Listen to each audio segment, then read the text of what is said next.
It's time for You Auto Know with Steve Hurley. Steve is a brand neutral automotive expert, and he's on hand to answer any questions you have about the automotive industry. All right, let's talk, Steve, first of all, about what I think is a completely misleading advertising tact.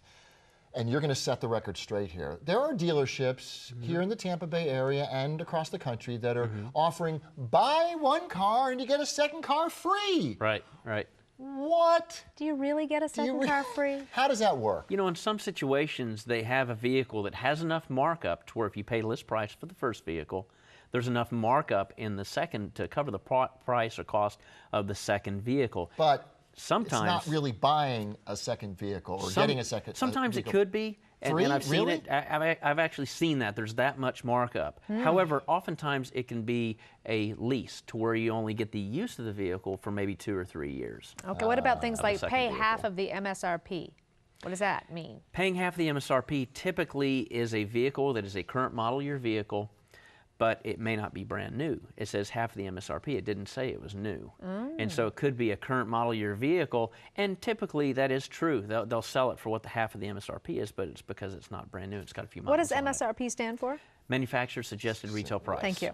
Okay, now what if you open the paper and you see one dealership's offering one car for X number of dollars, another dealership offering the very same car for a much lower price? Right. How does that happen, and Could be a what are the difference of whys and equipment. wherefores of that? Well, it could be a difference of equipment. It could be availability at that particular dealership. Maybe a dealer has had a certain number of them for a long period of time, and they need to get rid of those vehicles. And sometimes the dealer is just more aggressive on the pricing, and oftentimes they'll lose. Like I've advertised a vehicle, but I always advertise several at that price, 5 at that price, because I think that's more transparent. Because I want to give the impression to the consumer that when they come in, that vehicle is going to be there, and it's not a bait and switch. Right, right. And so I always have them available, and we always sell them for that price. Let's say I'm going to go the route of doing a trade-in, and I've decided that's going to happen. How do I get the most value for my vehicle? What can I do? That's a great question. Everybody's thinking that because they should get the most value for their vehicle.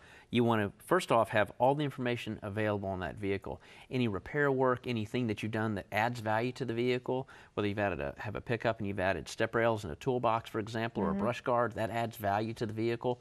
What you paid for it, that's important. But also, detailing and cleaning that vehicle, and when you get to the dealership, walking around that vehicle with the salesperson is very, very important.